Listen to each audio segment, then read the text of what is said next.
July 30-നായിരുന്നു ഒരു നാടിനെ മലവെള്ളം ചൂഴ്ന്നെടുത്തത്. ആ പ്രദേശം ഇന്ത്യയുടെ പ്രധാനമന്ത്രി സന്ദർശിച്ചത് ആഗസ്റ്റ് 10-നാണ്. അതിലുമുണ്ടായിരുന്നു മോഡിയുടെ അവഗണന.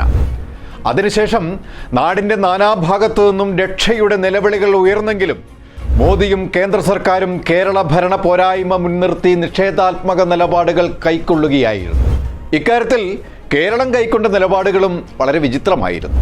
കേന്ദ്രത്തിന് സമയാധിഷ്ഠിതമായി കൊടുക്കേണ്ട റിപ്പോർട്ടുകൾ വെച്ച് താമസിപ്പിച്ച് അത് കേന്ദ്രത്തിൻ്റെ പോരായ്മയായി കാണിച്ച് ജനങ്ങളിൽ തെറ്റിദ്ധാരണകൾ ഉണ്ടാക്കുന്ന നാടകം കൊണ്ട് BJPയോട് പകവിട്ടാൻ ഒരുങ്ങി പുറപ്പെട്ടതും അത് പറ്റേ പരാജയമായി മാറിയതുമൊക്കെ ജനം കണ്ടുകൊണ്ടിരിക്കുകയായിരുന്നു. ഇവിടെ പിണറായിയുടെ കേന്ദ്രത്തിലുള്ള പകവീട്ടലുകളും കേരള ജനതയുടെ തലയിലാണ് അഗ്നിപാതങ്ങളായി വന്ന് തറച്ചത്. സ്വന്തം നാടിനെ രക്ഷിക്കാൻ കഴിയാത്ത ഇവിടുത്തെ മന്ത്രി പുങ്കവന്മാർ ആ മന്ത്രി കസേരയിൽ ഇരിക്കാൻ യോഗ്യതയുണ്ടോ എന്ന് സ്വയം ചിന്തിക്കുന്നത് നല്ലതാണ്. കേന്ദ്രത്തിന്റെ 45 ദിവസത്തെ തിട്ടൂരം കേരളം എങ്ങനെ ഉപയോഗപ്പെടുത്തുമെന്ന് നോക്കിയിരിക്കുകയാണ് ഇപ്പോൾ ജനം.